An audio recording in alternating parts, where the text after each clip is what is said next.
I'm elated to stand with each of you as a proud, queer, Black male educator, leader, husband, brother, and friend. It is my privilege and honor to share this sacred space with you today. We're here today because the beauty of our lesbian, gay, bisexual, transgender, queer, questioning, intersex, and asexual members of our human family find our light threatened by those who have yet to hold our being in the regard it's due. Today, we're coming together to continue the conversations that we are having in our brave care spaces, our homes, with our confidants, and even the sanctity of our minds and hearts. I'm hopeful that we'll be able to experience curiosity, care, courage, empathy, and cheer as our panel shares anecdotes, insights, and sorrows that clothe their journeys through space and time. As you settle in, hold close your dear loved ones who need your affirmation, your tenderness, and consideration as they navigate an incredibly complex existence that few truly understand. Beloved writer and thought leader James Baldwin said, "Love takes off the mask we fear we cannot live without, and no, we cannot live within." Our explorations and discourse should raise and honor wonderful beings like Mackenzie Atwood, who spoke up at the Franklin Public Schools Committee meeting, or Samuel Edmund Damian Valentin, a transgender man who was killed January 9th in Puerto Rico. He was looking forward to starting a new year, and on his Facebook page, he said, "A new year to come, grateful for all the experiences of those who taught me how to be strong." He also spoke about violence and justice and his excitement for a renewed year and experience. There is Yahira De Alto, 42-year-old transgender woman who was killed May 2nd in Boston, a well-known and beloved transgender advocate for survivors of domestic and sexual violence, and a member of the ballroom community. Yahira was a member of the House of Balenciaga and was a founder of the Berkshire Transgender Day of Remembrance and the Berkshire Pride Festival. She shared on Twitter, "I'm the mother who raised the children whose rainbows sparkled too brightly and birthed their birth moms. I know what gratitude in the eyes of a young person who finally feels seen looks like. And for me, that's enough." Then there was Jordan Burnham, a 17-year-old high school in Philadelphia who survived a ninth floor suicide leap. He was a varsity golfer and baseball pitcher. He was sports anchor on his school's morning news show and called the play-by-play for high school football and basketball games on cable TV. Then there's the lesbian elementary art teacher in Texas who was suspended after she told her students about her wife. In a statement, about the conversations that the district had on sexual orientation, they said it was not age appropriate for elementary students, and parents have the right to control the conversation with their children. And then there's Victoria Thompson, who taught middle school math and science in South Carolina, an employment at will employee with no employment protections for LGBTQ plus workers. She was reluctant to come out. While she didn't think her administrators would fire her for being gay, she was worried about the parents' reactions. And there's so many more who I could share in admiration or thought today. Today, this conversation, why we're here, is because we are going to stand for the 52% of LGBTQIA young people enrolled in middle and high schools who report either electronic or in-person bullying in the past year, or the 32% of transgender and non-binary young people who are bullied and attempted suicide, or for the LGBTQ plus adults who are housing insecure, food insecure, clinically depressed, unable to secure appropriate medical care, incarcerated or suffocating under the throes of civil unrest. And there's so many more. I'll close with words that inspire my heart to keep pushing harder, especially for the members of our LGBTQIA community. Comes from Miss Lord. She says, "I am deliberate and afraid of nothing." For us all, may we find ourselves emboldened to take intentional steps towards acceptance, equity, justice, and liberation. Welcome to our panel. And without further ado, I am so excited to introduce our panel. I'm gonna do it in the order of what I can see on the screen. And to my left is Ryan McKay. So Ryan, won't you share with the wonderful people who you are, your current role, and what you're hoping for today? Hi, everybody. It's an honor to be a part of this panel, and I hold all of you in such high esteem and learn from all of you on a daily basis on social media. And this is just an amazing conversation that we're about to have, and it's so vital. I believe myself to be a fierce ally of the LGBTQIA plus community, and serve as the faculty GSA advisor at the Stacy Middle School in Milford, Massachusetts. In addition, I am an 8th grade ELA teacher at that school, and I serve as the PD coordinator for the GLSEN Massachusetts, the chapter for GLSEN here in Massachusetts. And we work with schools across this great state to provide professional development support to educators and to ensure that we're providing a safe, welcoming, inclusive school environment for every single one of our students. And so it is just an honor and a pleasure to be here. Thank you so much for having me. Thank you, Ryan. I am going to turn it over to Dr. Kim Parker. Hey everyone, I'm so grateful to be here. And Craig, that was such a nice centering of our time together today and welcoming us into the space. So I just want to say thank you. I have a couple of identities. I like how you said to talk about our intersectionalities. I first show up always as a Black woman from the South, from Kentucky. Queer, so I'm a partner, I'm a mother of a Black boy who I am working really hard with my partner to raise as a womanist, right? Who understands the work.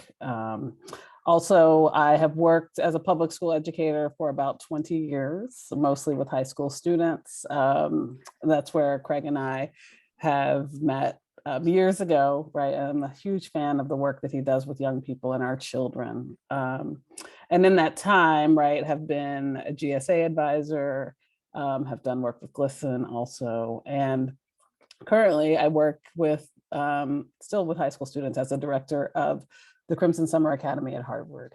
When I'm not doing that, I am a co-founder of a group called Disrupt Text. And in that group, we work really hard to think about what are the ways that we can help teachers and other educators to think deeply and critically about the text that we put in front of young people. What are the texts that they need? Where are the silences and how do we address those, particularly for BIPOC queer kids, right? They are at the center. And if we can hold that center, right, and give them the books they need and center their voices, then maybe we get closer to equity and justice. So I'm looking forward to the conversation today. Thank you, Dr. Parker. I'm gonna turn it over to Elijah. Hi, everybody. My name is Elijah. I use he and his pronouns.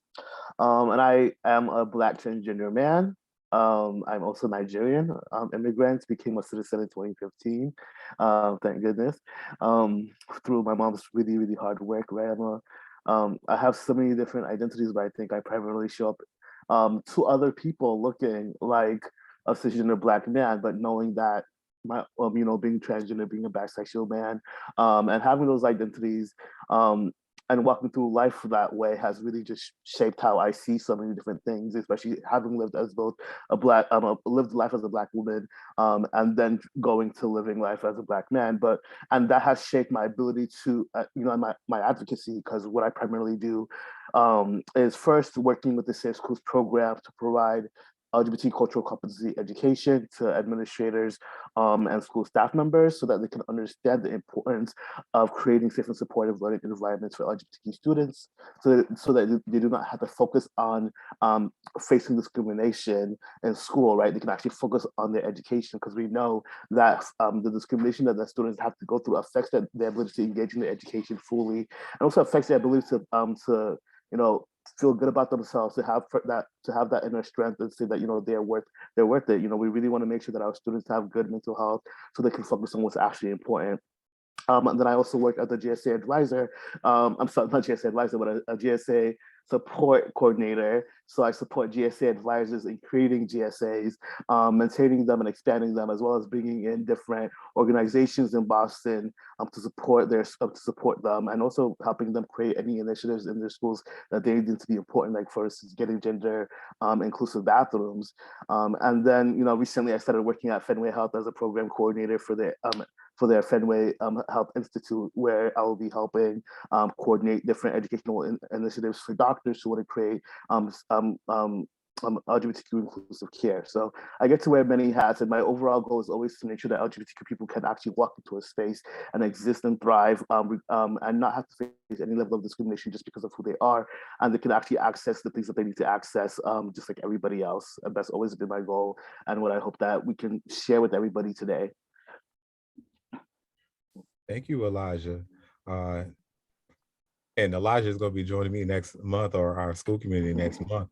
And so I'm like, can you imagine like just coming in all just powerful and ready for action? Thank you, Elijah. Landon, share a little bit more about yourself and what your hopes are for today's conversation. Hi, everyone. My name is Landon Callahan. I want to apologize up front for my lighting. I'm coming home from a training right now that I just did with Jeff Parati, who I see is in this call right now. But I really wanted to make time to be here because I actually went to school in Franklin. So this incident is very close to home. I'm not from Franklin, but I went to the vocational tech school there.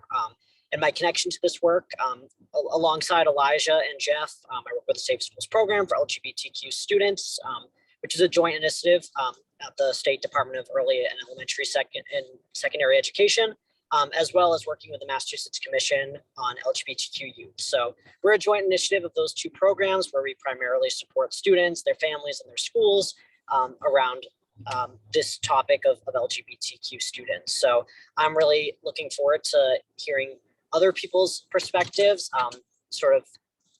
I come from this work with a background in early elementary education, and also as a transgender man. I transitioned when I was a sophomore in high school, but I had known that I was transgender since I was very young, since I was 3 or 4 years old. So coming from the perspective of someone who lived, closeted for many years, and also as someone who transitioned within the school system, who can, I can speak to my experience on what went well and what I really hope to see more of. So I'm really happy to be here, and hopefully I will have better lighting in like 5 minutes. Lighting matters. Thank you, Landon.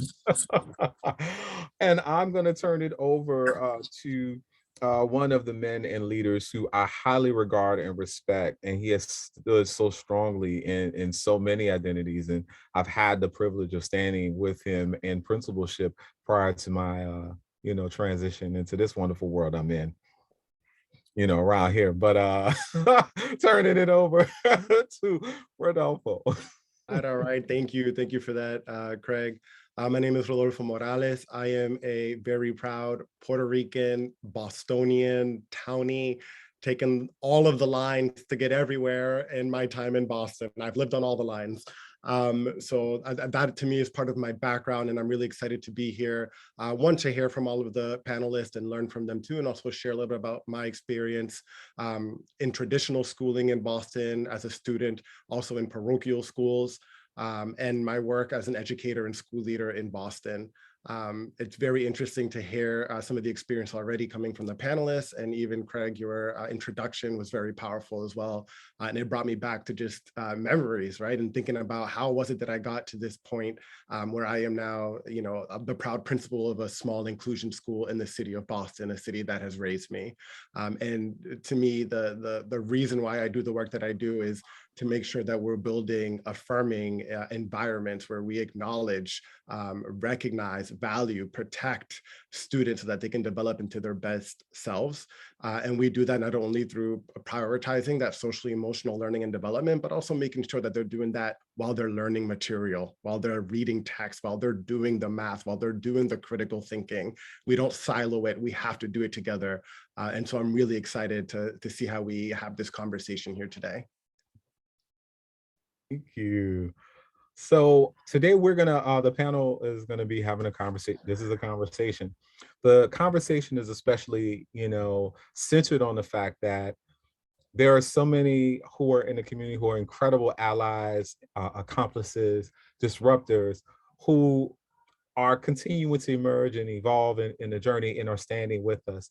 But there are some people who are curious souls today too, who are like, I am in the thick of it.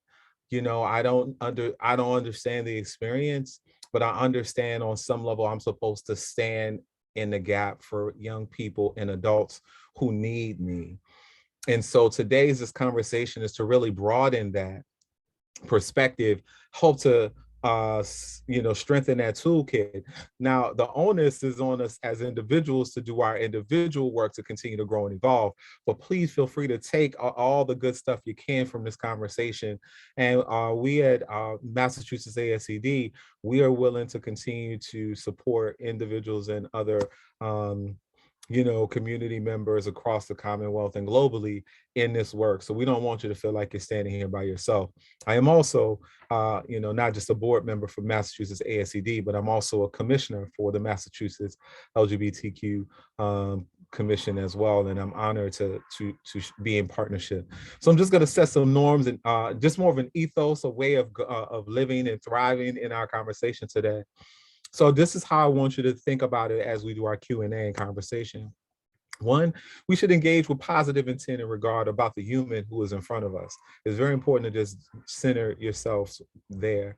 Acknowledge bias and privilege. There are some things I'm still working on. I'm a work in progress, and I'm gonna be a work in progress until it's time for me to cross over with the ancestors. So I understand that work is important. Lean into the discomfort. There are gonna be some moments I know I still don't know all the things I should know. I'm further along, as Dr. Maya Angelou said. And so sometimes it's going to be a discomfort that may show up. Just lean into it. It's okay. But you have to continue to grow forward and accept closure and non-closure. This is a conversation that's a continued conversation. You're not going to get all you need. You can't say, oh, I went to a training, I'm satisfied, I got everything I need. That's not how life works, baby. This is this is not how life works. So if you think you got it all, I'm sorry. I just want you, I want you to know. So here we go. Here are the questions. So I'm gonna toss this question out. We'll popcorn it so people from the panel feel free to jump in, tag in and out. I am only a guide in the conversation. So the first question I have for everyone here, why is today's discussion especially important to you? What have you experienced or seen in today's spaces that moves you to action? So anyone can jump in. For me, when I was looking at, what this was in response to, I wasn't too familiar with that incident that happened in Franklin. And, I was just really motivated by the courage of that student and just the importance of, having a community to back that student up, that we really should, be supporting students in these leadership roles. And obviously that student felt, supported enough to be able to, experience that difficult moment. And so I think I was just really motivated by that student's courage of speaking up, in front of adults, in front of people in power. And I always am supporting anyone who's speaking truth to power. So that really, motivated me to want to be part of this conversation. And also knowing that some of my great colleagues were taking part, I was like, absolutely. I think a lot of it too is about, it's really interesting because I think as grownups, sort of interacting with children and young adults, we see a lot that we don't speak up about. And if only, right, like we all know children who said that they just wish someone would have interrupted, if they would have, even if we don't know what to say, if we said, I see you, right, and this is not right. And so I think too, that working with teachers, lots of people don't know what to do. Right. And so I think any opportunity to really engage and push people, as Brene Brown says, to choose courage over comfort, right? Like that is really what we got to do. Because again, right, like Black queer kids and other BIPOC kids are dying. And it's really sort of situation critical that we are the ones that actually have to stand in the gap for them. I was motivated to participate because I've seen so many scenarios like this play out, not necessarily always specific about LGBTQ issues, but for instance, around critical race theory or creating safe and supportive, safe emotional learning environments where they're talking about mental health. So many parents who don't fully, or people who don't fully understand what it is that we're trying to teach in schools and why we're creating the environments that we're able to create. And I've always been so frustrated looking at it. And then when I, heard about that student who spoke up, I was like, yeah, like they're trying to fight the good fight. And I think what they need is people behind them who say, I see what you're trying to do and I'm supporting them. So when I got the email and I got the opportunity and I've seen, and the way I was so frustrated by seeing all those other situations, I'm like, yes, finally a moment where I can use my voice to make a difference and be a part of the conversation to make things better, to help people understand the reason why we're doing the work that we're doing so we can get a better understanding and so people can actually understand that this is not just because of politics, but because we're really trying to help students. We're trying to help them participate in their education fully without the issues about their sexuality or their gender coming into focus or into play when it doesn't have to. I'll share that this to me, I come here also as a professional, in education, but this is also very personal. I think some of the stories you pointed out that have happened around our country and even in our state are things that have been happening. And it's just so frustrating that they continue to happen, even though we know better. Like there's no excuse, like we know better at this point, right?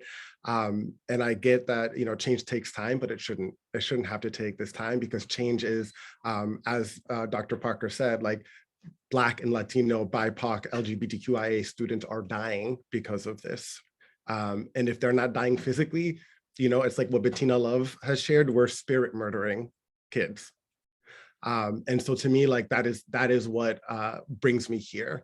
And my push, I would say, is for the students and also for their families, and not just LGBTQIA students, but also straight students that need to hear this conversation. I might even say especially students who identify as straight now and might identify as straight later that also need to hear this conversation so that they can also value and affirm and recognize their own identities and the identities of the peers around them as they grow up.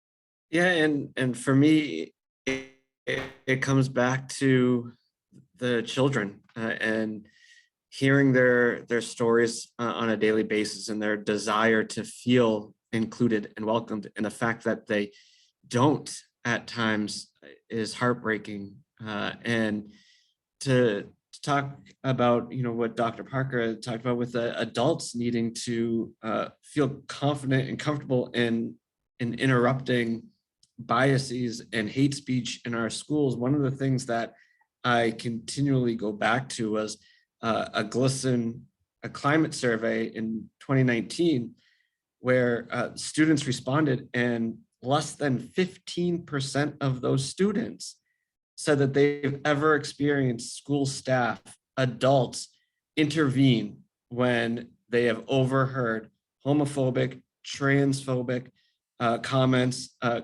about gender expression. Less than 15% of students said that they ever heard an adult come to help them in their time of need. And that's something that just stuck with me and continues to drive me in this work and to help other adults feel comfortable, along with providing a safe space for kids while they're in the building. And also for me personally, as a cishet white man who identifies as an ally, I'm here to learn and to grow and understand that I have a tremendous amount of work to do myself, and I'm ready for that conversation. And I hope that inspires other allies as well to lean into the discomfort and help make change. Thank you, Ryan. There's one of the audience members who asked about what was the percentage again? What was the number you had just quoted?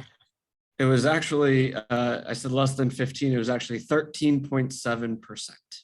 Okay, thank you so much. I can share with you, and no one has heard this story before.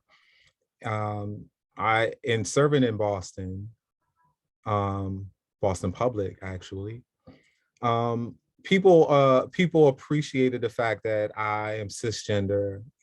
I give off a masculine, energy, and that at one point I was very much cornbread fed, like 300 plus American pounds, and I was, I could sit down and eat and have a good time with the people. So I was cuddly, and a number of women, parents, find themselves throwing, here's my number, X, Y, and Z. Wonder why I didn't, do anything with the number. When you don't know, now you know.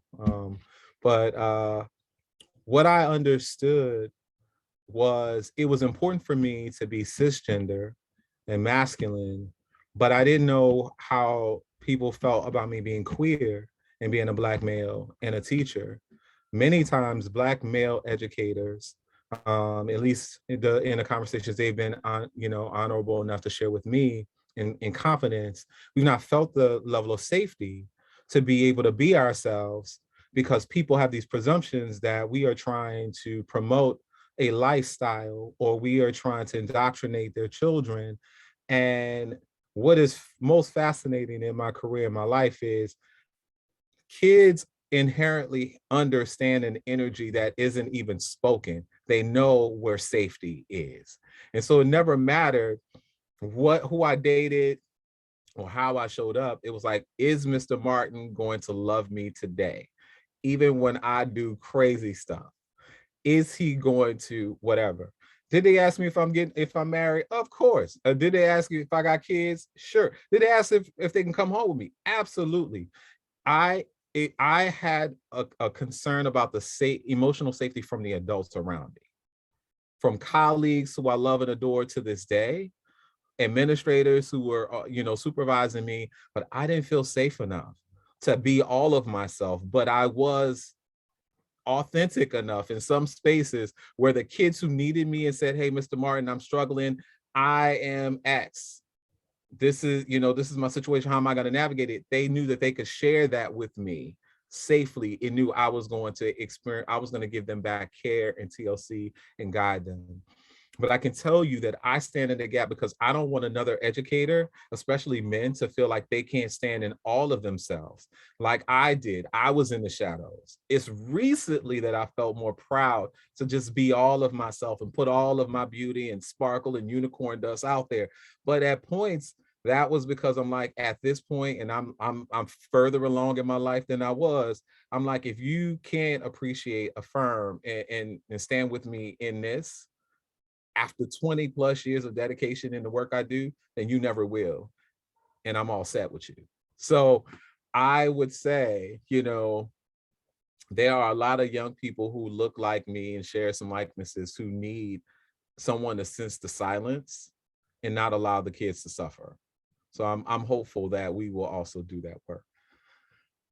So I'm gonna turn to the next question, which is, and actually, I'm gonna go to a question of, there are some school leaders who were like Craig Martin when I started early in my career, who struggled because you were wondering how your constituents, your parents, central office, the community was going to react and respond, right, to you standing for our LGBTQIA youth and educators. And they're like, they're gonna see this video, or they're gonna be in the audience today, and they're like, well, what do I do? What advice would you offer? What recommendations would you offer so that they come away with some tools, some advice, on what they can do when they're experiencing a personal crisis of consciousness? Doesn't mean that they don't want to do the right thing, but they really are struggling to actually stand in whatever that is. And so I'm curious what your thoughts and advice would be for them.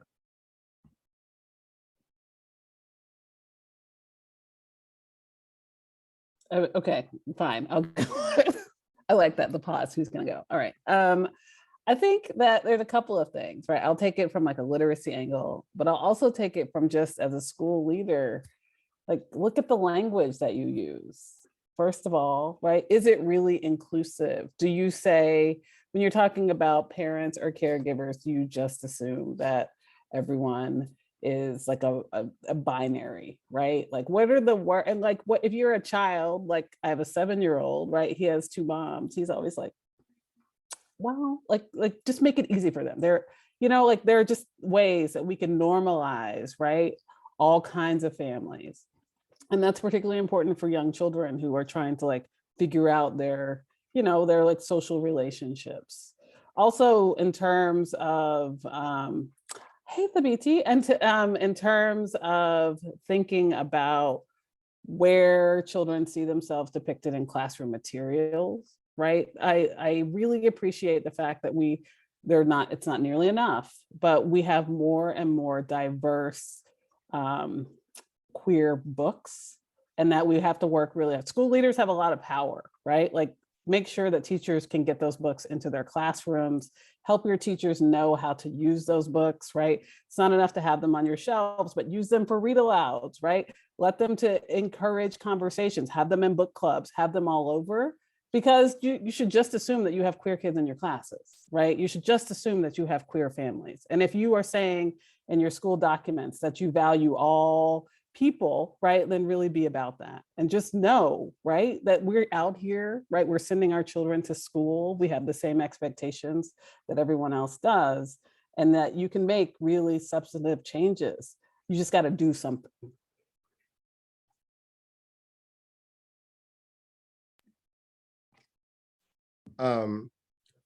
I would first thank the school leader that's even contemplating going through this step. This job is challenging as it is, without even having to go through that step that hasn't happened yet within your school community. Like that's a lot, and that's a big step. And you know, the first thing is like you're doing the right thing just by even starting to have that thought process of how do I develop a community that affirms and stands by LGBTQ youth.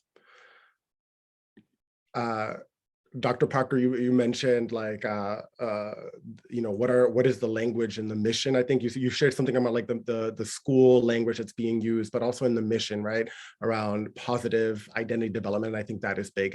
If your school mission, if your school vision doesn't include a notion of how we are protecting students, how we're ensuring a safe environment, and you know, maybe not safe isn't the right term, but a welcoming environment, right? Where students are developing a positive sense of self, I would recommend that you start with that, because that's the baseline, right? That is like the foundation of everything, is making sure all of our students are welcomed in their school, that school can be a place where they can develop into their fullest potential. And I think from there, you have laid the groundwork to have conversations with families and with staff and with students around what that actually looks like, not just for the students that are in front of you, but even for the students that might not be in front of you, right? And I say that when I think about culturally responsive practices, I have always led in communities where the majority of students are students of color. But I think, you know, if we're thinking about anti-racist pedagogy, people in the suburbs and in rural areas have to think about anti-racist pedagogy, even though the majority of their students are white, or maybe all of their students are white. And when we're thinking about affirming LGBTQIA youth and students, you might not know who your LGBTQIA students are. And they're in front of you, but you might not know who they are. And so I think it's very important to know that as you do this work, you're doing it for all of your students, but prioritizing the safety and emotional wellness of LGBTQIA, you know, youth. And, you know, the last thing I'll say is it's okay to listen to families, right? Including families that might not agree. It's totally okay to listen, but what's not okay is negating the identities of the students and of their families. I want to add first being that doing this work is scary because you don't know the type of responses that you're going to get from your greater community, right? I think we get really intimidated about that. And I feel like part of our work is looking at our own selves and be like, you know, what is it that I'm actually worried about? What is it that I'm actually scared about? Am I afraid of people telling me that I'm a bad person because I believe these ideas am I afraid, is it that I don't know what to say when people say certain statements? Because if it's that you don't know what to say, then that can be remedied very quickly by research, right? Like as a GSC support coordinator, some people say the same thing. I don't know what to say when people say this comment to me. I'm like, I mean, like, first of all, you half of the time, if this was a situation with straight people in it, you could already answer this question, but suddenly because there's gay people involved, all of a sudden like, I don't know. And in fact, and you know, and it's like, and sometimes it's like, oh, people are bullying this gay student. I don't know what to say. Well, like if they were bullying a straight student, would you be coming to me right now? Probably not, right? And so a lot of situations could also be because you want to teach LGBTQ curriculum and you don't know what parents are going to say, right? And so in that situation, you want to be like, well, you want to like Rodolfo said, you want to be able to listen to the what parents are going to say, right? You want to hear what their issues is, what are their grievances. Because if it's something like, oh, I don't want to push these ideas on my kid, then all you have to tell them is like, no, these teaching people about gay people is not going to make them gay. It's just going to let them know that those people exist in this world and they're like everybody else and they should not be discriminated against. That's the only thing that you're trying to really teach. So what I really like people to do is to first reflect and get on the nitty-gritty of what is the actual issues at play for themselves and for other people. So if you can reflect on yourself, it's like, what am I actually worried about first? And once you understand that, you can do the research around to get enough knowledge possible before you start to do this work. And if you feel like you don't know the knowledge, then you can look at the resources around you that exist, right? In the state of Massachusetts, you have the commission, right? Which is an entire board of people who come together to do this work, right? You have organizations like Listen, you have organizations like the HRC. All of those things exist for you already, right? That you can reach out to them, you can have these conversations with them one-on-one, so you can make sure that you have the information that you need going forward. So that way, you know that you're not alone. You are never alone doing this work. There's so many people here who want to make sure that people are thriving, LGBTQ are thriving. So you are not, you don't have to just figure things out from scratch.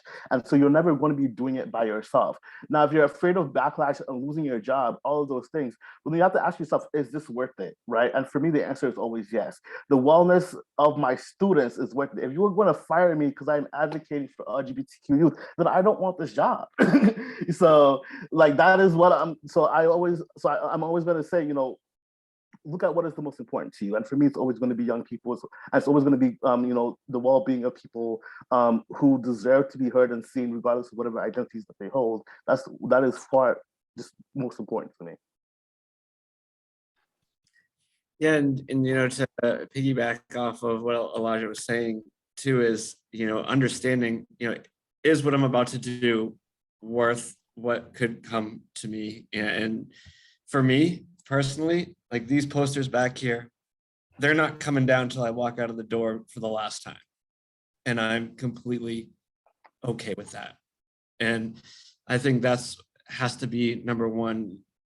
And, the other thing too is just understanding, especially for allies, there's a lot of work within ourselves that we need to be aware of, that we need to do before we start teaching the kids, because we could be doing more harm than good. And one of the things that I've done is teach The Hate U Give in the 8th grade, which is a phenomenal novel, which I adore.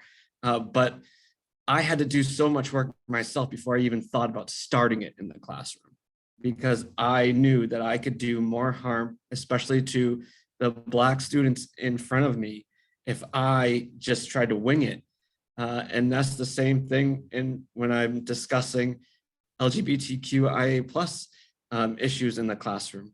And it's all about understanding our shortcomings or what we don't know, being okay with the fact that we don't know certain things, and doing that work. And especially doing that work ourselves and not relying on LGBTQ community for those answers and BIPOC educators for anti-racism work. It's us being able to say, I'm going to do this work. I'm going to find the resources. I'm going to learn. I'm going to grow. I know I have support. It is a process, and I'm willing to stick with it so I can be the best person I can be, so I can be the best educator I can be, and so I can create a safe, welcoming environment for every single kid in my classroom.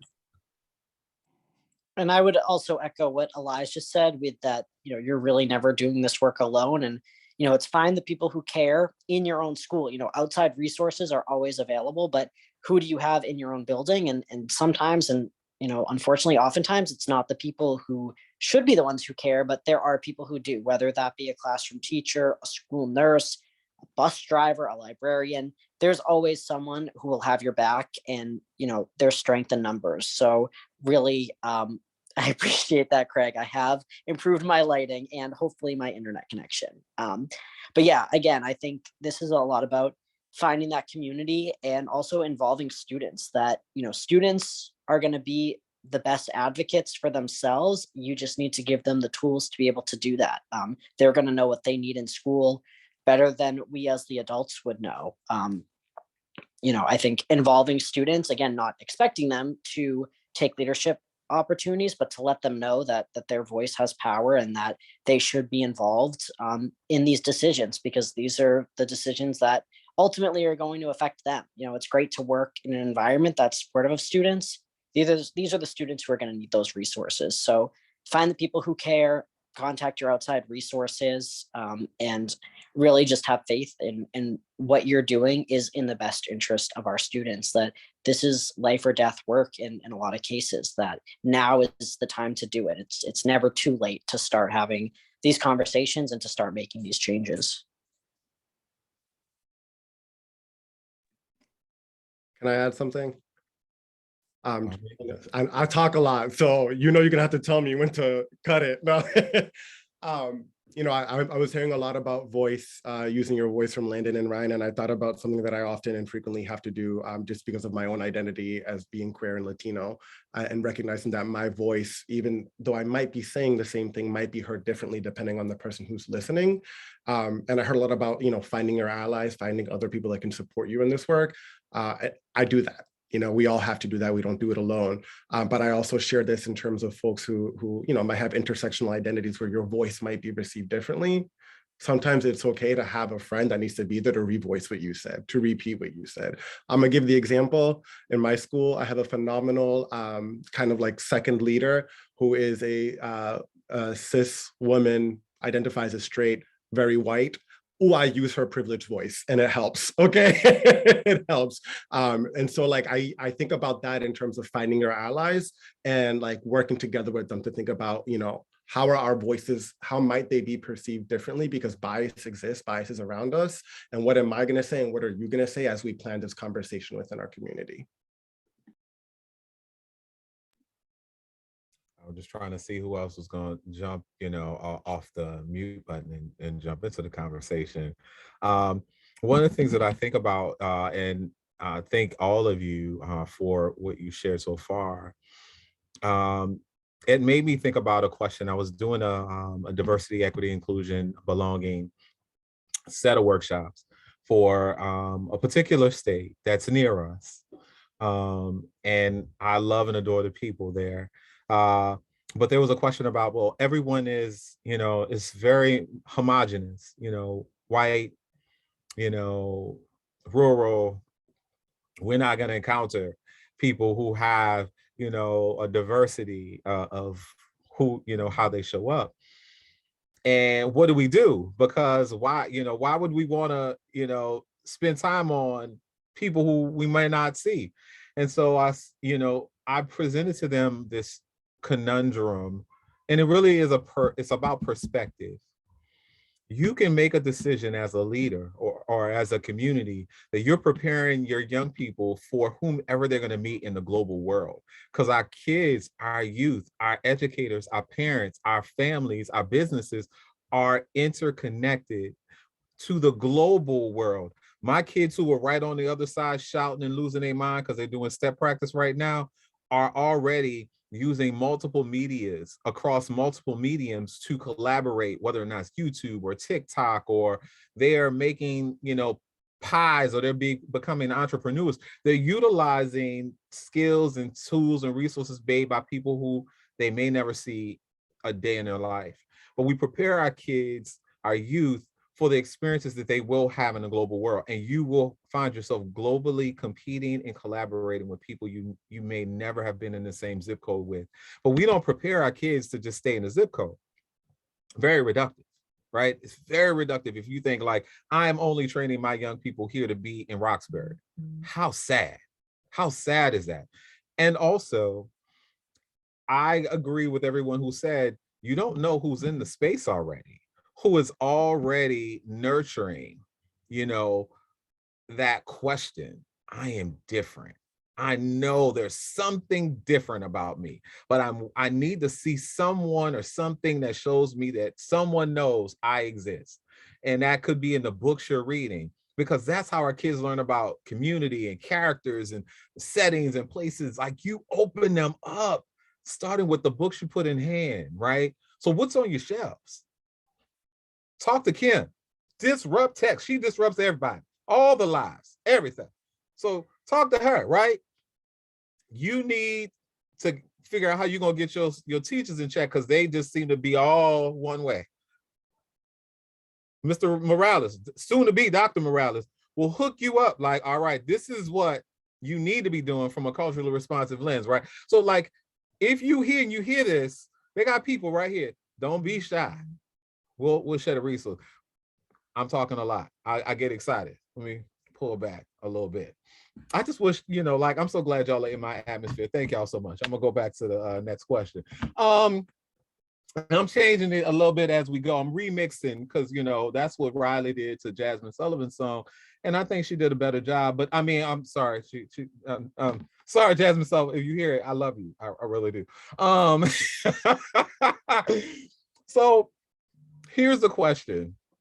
I haven't been. I know we got Q. I see we have we may have a question or two that may be sitting in the chat. What, for those leaders who are trying to start, their own disruption, what are some, y'all have already shared a lot, but they want to go ahead and, they want to go ahead and start the disruption so that we can erupt all kinds of love and affirmation and just embrace all of the wonderfulness of young people and adults who are serving them. What are ways that we can continue to affirm our youth?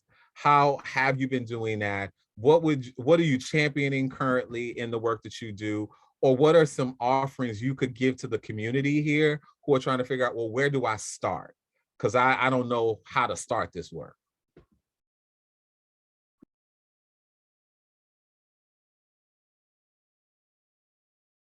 I mean, I would wonder too if it starts with understanding ourselves, right? I know it's sort of like we go in both directions. We eventually have to do action, but for me, I always think about what's the next right step for me that I need to do. And if you are starting with not having any awareness of queer folks at all, even though we're everywhere, then I would say to start there, right?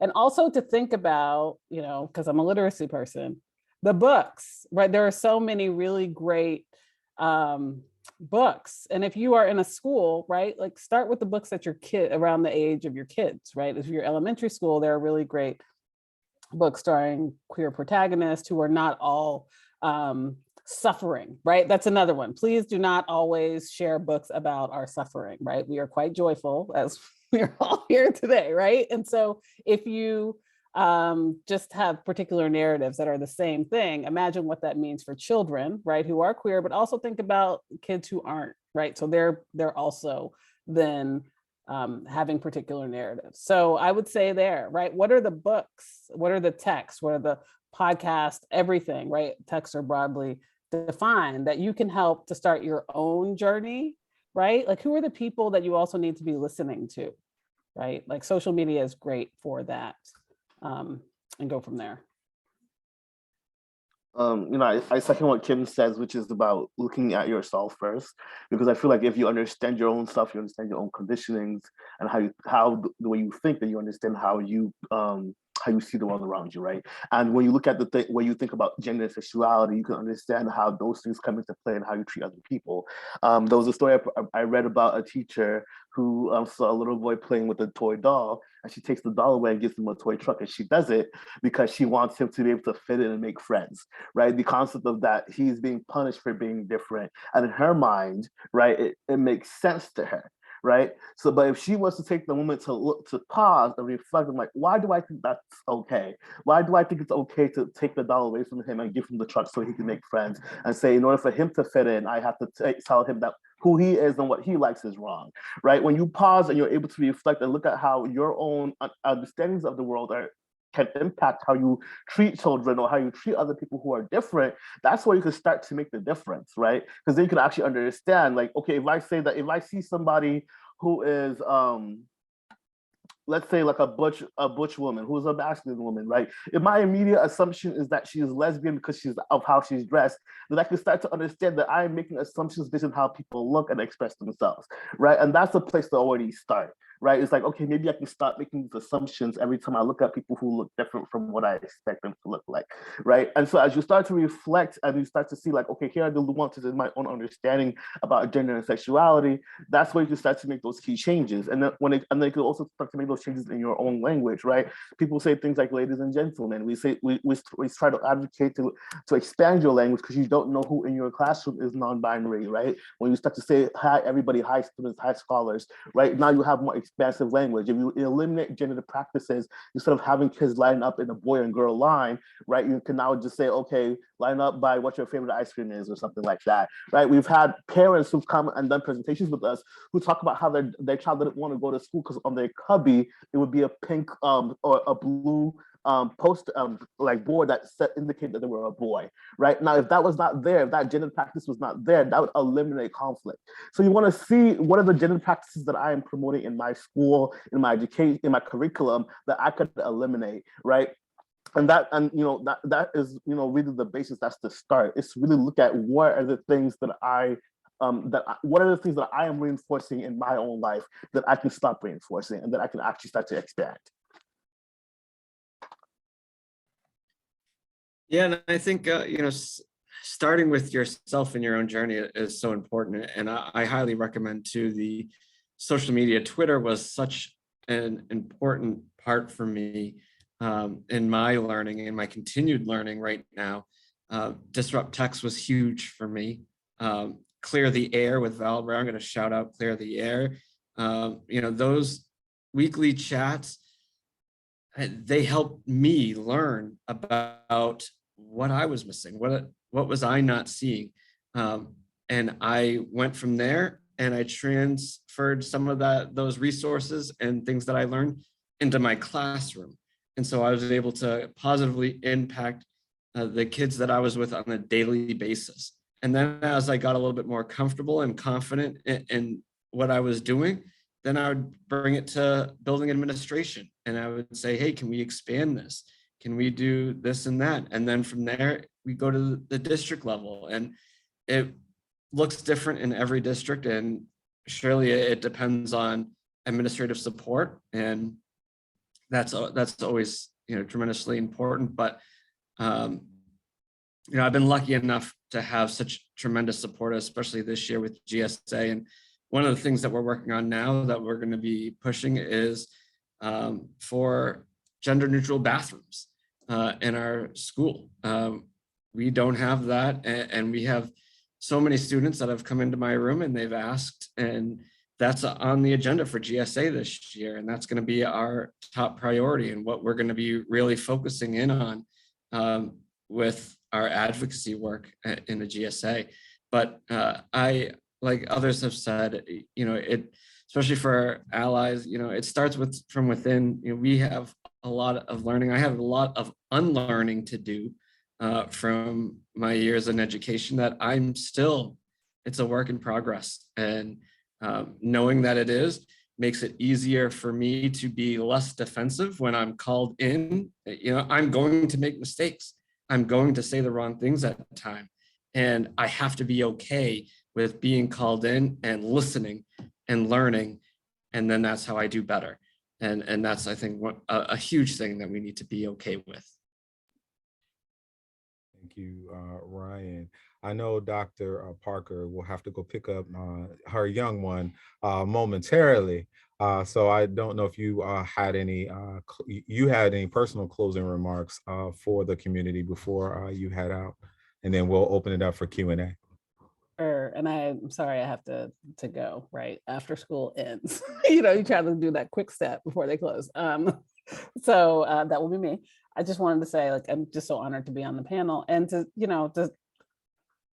everyone has said such really great things, and I just can't say it enough, right?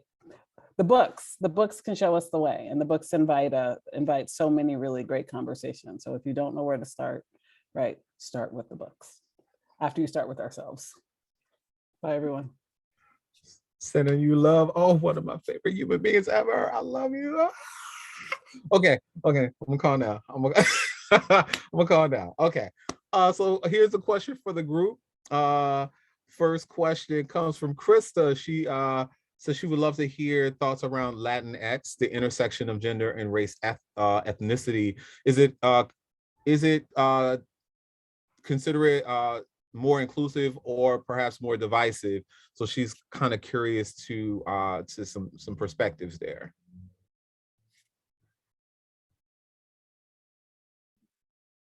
I can try to take this one. I think that Latinx is such a global term that it's impossible to answer this question. Latinx includes dozens of different countries and cultures, languages even. And so I think, you know, I can only speak from the I, but, you know, in terms of thinking about the Latinx culture, I don't think there is a Latinx culture. I think there are many cultures that make up, you know, Latin America as it is. Speaking from the I, the place where I felt my most comfortable self as a queer Latino is San Juan, Puerto Rico. And I think that's a specific like intersectional identity for me, right? Because I didn't have to worry about being Latino and brown and speaking Spanish. And I also felt more like okay being queer in the capital city of San Juan in Puerto Rico, or even a city like Cabo Rojo in Puerto Rico, which is very affirming and welcoming. Again, that's me speaking from the I.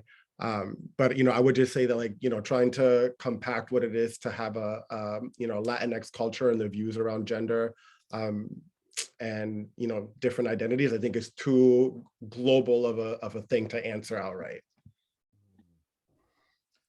I mean, I'm not in the, you know, Latinx community or anything like that, but, you know, doing my own research on it, right? The studies have said like only 3% of people who identify as Latino actually use Latinx, right?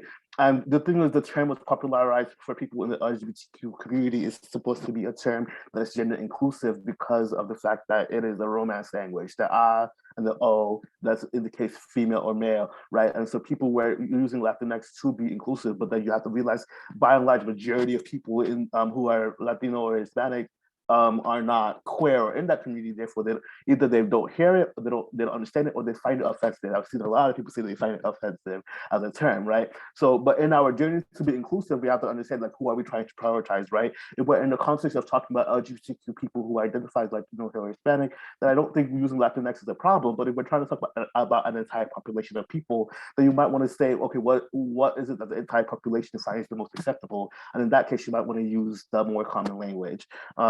But that is my thought process on that. Okay. I see another question in the chat that says, I'm working on a project to better meet the needs of our LGBTQIA plus youth of color from my school. Do you have any resources you can share, or can she reach out? This is Ashley, to any of you for collaboration. Are they talking about starting a GSA? I don't know. Maybe we should just, you know, I'm gonna see if Ashley will speak. I will find her. Oh, wait, I got to go to the attendees. Ashley, if you're okay, you can join the conversation. Could you say more? Hi, yes. Can you hear me? Yes. Hi, everyone. I'm a teacher at Weymouth High School, and we are working towards better meeting our students of color. And I've recognized that our students who fall into both categories are not necessarily getting their needs met. And it's something I'm very passionate about. And I'm just starting out we've completed the educating ourselves educating ourselves process. And we're currently working towards getting community members, both faculty and students, engaged in our project. But we, through the research that we've been doing, are finding that like there's not a lot out there specific to, at least through my research, this group of color.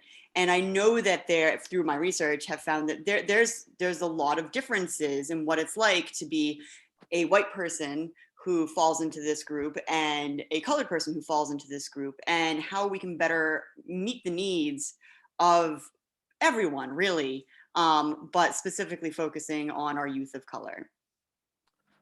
Yeah, so what I just did was I'm gonna post in the chat. It's basically a guide on creating a diversity club. And usually it's a group that I advocate for folks to create if they're trying to do something in elementary and middle school. That way they can actually talk about a lot of different identities. They'll talk about sexism, in addition to homophobia and things like that, and talking about being queer. And and I did it in the context because there was another school who had an LGBT GSA, and they had a lot of students of color say, well, I see you advocating for so many students with GSA, but you're not really advocating for students of color. So they expanded their club to also talk about inclusion. And so Diversity Club is doing the same thing in the same vein, right? It's creating a space where we can talk about racism and colorism, as well as talking about homophobia and just talking about, gender and sexuality as well. So I think, looking at that guide and maybe seeing if that is helpful for you and creating a club that's all inclusive and encompassing of the different identities. That's great, because again, our school, again, is really trying to reach out and promote diversity, but it's diversity in a Latinx group, and diversity in a trans group, and diversity in GSA, and diversity in Black Student Union, which are all great programs, but they're isolated. You fall into this category, you fall into this category. And I think enabling students to have a voice for all those categories would be very helpful. Yeah, of course. Yeah, I think, looking at, I'm going to post another resource for you as well, which is just talking about supporting LGBTQ youth of color. I mean, you might have seen it in your own research, but oh, somebody else already posted it. There we go. I just posted from GLSEN. They're really trying to expand their work to actually include the LGBTQ students of color as well. It has been recognized by the organization that that's an area that they've fallen flat on it in the past, and are working very hard at making some changes. So there are some great resources in that GLSEN link that I just posted in the chat. Thank you. Yeah, and I'm also going to post another one that's a Black and African American youth report, so you can get a better understanding of the different differences and issues that Black LGBTQ youth are facing. So. All right, so I see a question, and it seems fairly similar around starting affinity groups. Any advice for those who have started some type of affinity group? I think having a conversation with those students around, what is their intent and what do they want to get out of this club, so that there is a plan, so that it's not sort of aimlessly meeting once a week or once every other week, really having some concrete goals of, are we putting on events? Are we doing, is this more of a social club where we're talking about these issues? Are we doing more activism? Are there ways that we can get involved in the community? I think establishing those goals early can help students, make that club the most productive space that they can, so that it's not just, weekly meetings where there isn't really a plan. I mean, obviously there's space to have those environments where students can just get together and socialize. But I think also putting an emphasis on, student leadership roles. I know for me, that really kept me engaged and involved in high school. Being part of the GSA Leadership Council was really great, that schools in the Commonwealth are able to participate in. So just thinking of what are those ways that you can have, your club or your affinity group or whatever it is, a GSA, diversity club, whatever those groups may be, how are they really going to be involved in the community, and what do the students want out of it? I think having those clubs be student-led and adult-supported is sort of the best way to go, so that students really feel like their voices are being heard and that this is really coming from their perspective. Yeah, definitely agree with Landon. I'm posting also in the chat another resource. It's the GSA Advisor Handbook, and it's very thorough. It goes very in depth on how to create a club, how to promote it, how to, the different types of clubs that you can host, like a social support, or an activism club, and really getting students to come together to decide what type of club they want to host, including creating a mission statement, creating a name for their group, and just choosing what they want to learn and talk about actively, as well as, like Brandon said, creating a leadership structure if the students want, but always just letting students be the ones to decide what it is that they actually want to do moving forward. And sometimes, like, you know, if it's a younger grade, you might find that you have to take some level of control in the beginning as students learn, but supporting them in taking more control, ownership, and leadership of their group is always the most important. But I definitely recommend reading through the GSA Advisor Handbook because I think it's a very helpful resource. Yeah, the GSA Advisor Handbook there is invaluable and is something that I referenced many times when I first started GSA a few years ago. And I think especially what Landon had mentioned as well, is, you know, the organization is always important. Know exactly what the students are looking to get out of these groups. Give you an example, our current GSA here, we meet every other week. And our first week is social. And it's what I like to call joyful chaos. The kids are just so happy, and they're happy to be together. They're happy to be in a safe space. We have kids in one corner playing the ukulele. We have kids in another corner that are playing board games. We have kids on another making TikToks, and it's just laughter. And it makes me feel just so great just watching. And I don't do anything but just give them a feeling of safe space. And then the second meeting a month is advocacy. We will do research, and we'll talk about some of the things that we notice in our school, in our district, in our community, and what could be some next steps. And like I said before, the bathroom situation is what we've identified as being the #1 issue that we want to see corrected in our building, and that's what we're going to do. But, you know, when you start it, you know, you have the best intention to provide this space for children. And I remember 3 years ago when I was first starting a GSA, and I was so nervous to go to my administrator because I wasn't sure what was going to be said. And I was thinking, like, all right, I know West Side Community School versus American's Supreme Court case in 1990. I can have a GSA here if there's a club that's not related to curriculum, and we have a Harry Potter club, therefore GSA has to be allowed in our school. And it didn't even come to that because my principal was like, yeah, that's awesome, GSA, let's do it. I was like, yes, all right, don't have to start citing Supreme Court cases. But having that administrative support, go down, touch base with the administration, tell them what the kids have been saying, what you're looking to do. And when you frame it as wanting to do what's in the best interest of the kids, you know, have faith in your administrator to have your back and support you, and you'll be confident to get the ball rolling. Thank you, Ryan. So we're going to close out with this closing remarks from each panelist. If we heard nothing else from you today, what is it that you want people to hold on to as they continue their journeys in whatever capacities they're in, so that more young people and more of the educators around them continue to carry the light and torch of liberation and being all of themselves?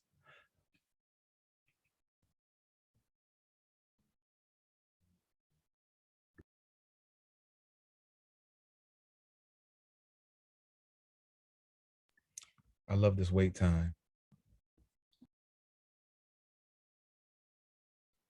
I was waiting to see if anyone else would speak, but I guess really, you know, as a final sort of statement or things to take away from this is just that this work is ongoing, and that there's always someone who's doing similar work. So I would just encourage people to see what other people in their community are doing. If your school district may not have a lot of resources or have a lot of experience with this, you know, look around, see who the other GSA advisors are in your area, see what other schools are doing, see what your colleagues are already doing, and really, you know, make this work collaborative. That, you know, it's a lot to take on, but there are people doing amazing things, you know, in your own communities. So finding who those people are and building that community, and really just letting students take the lead and allowing them to be their authentic selves is really the main takeaway from this work that I get. I would want to say is first acknowledging the strength of our students. You know, when we're talking about this work, we always talk about, like I like to say that we're not doing it for no reason. We're doing it because there's actual harm being done to our LGBTQ youth. But I want to really let people understand that a lot of our students are very strong, but what they really need is support. They need a supportive adult in their life that lets them know that it's okay to be who they are, right? So if you do nothing else, for that queer kid in your class, being that adult that's there to tell them that they are enough as they are, to me is enough, right? And I think that to me is the most important, because that's what helped me, is having those adults in my life who are able to speak up for me, advocate for me, and help me build the confidence and resilience in myself until I believed in who I was and what I was capable of doing. Yeah, and you know, I would just like to say, please don't underestimate the power you have to positively affect the lives of the children you serve every single day. We have the ability to really help so many children, and sometimes we can take that for granted because we work with so many kids, but there could be 2 or 3 whose lives are forever changed for the better because you stepped in this moment and did something that was challenging for you, and you did the work, and you made sure that you provided that space for that child, and you can change a life. And please don't underestimate that. And again, to just be cognizant of the need to do the work on an individual basis. The students in my GSA will teach me so much more than I'll ever teach them. And I love it for that. And I'm grateful for that. They teach me things every single time we meet. And it is absolutely humbling. It's absolutely amazing. And it drives me to continue to do this work. We can do great things as adults in a building, and don't underestimate that. So thank you so much for having me be a part of this. It was truly amazing experience. I would share, just to really reflect and think and know your purpose, know your values, return to them as you do the work, as it gets tough. You know, it was shared that people make mistakes, so learn from your mistakes, own up to them. We all do it. And never forget that all of our students are worthy, right? Even students that make mistakes, right? They're worthy, right? We're all worthy.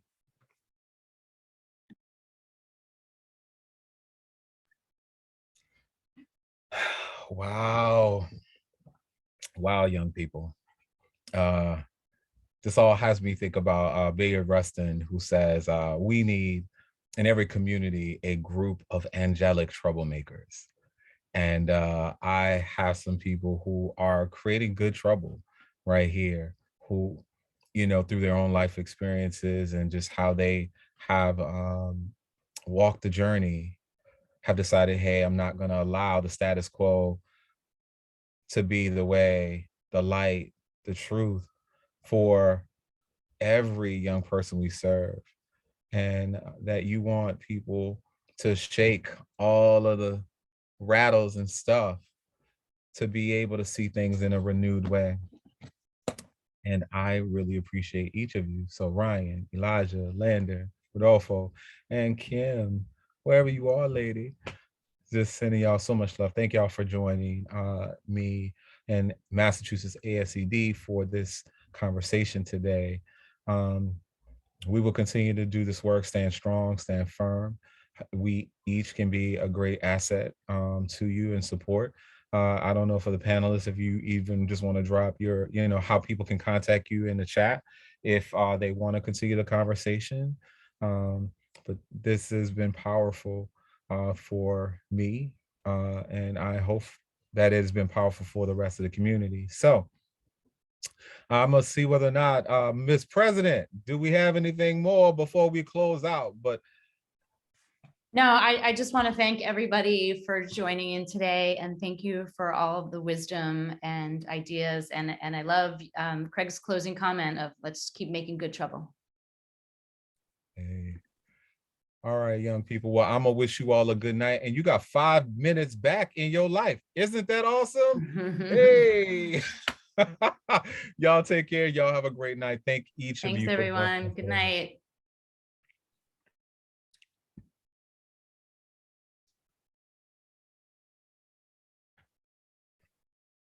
Thank you, Craig. Wonderful, wonderful facilitation, community building, communication. Loved it. Thank you. Thank you. So great. I'll have all those resources out. I captured them all. Oh, so you did. Okay, excellent, excellent. And I've got the recording. I'm going to stop the recording and I'll have it on my computer is how I saved it. So I'll have to figure out how to communicate that out.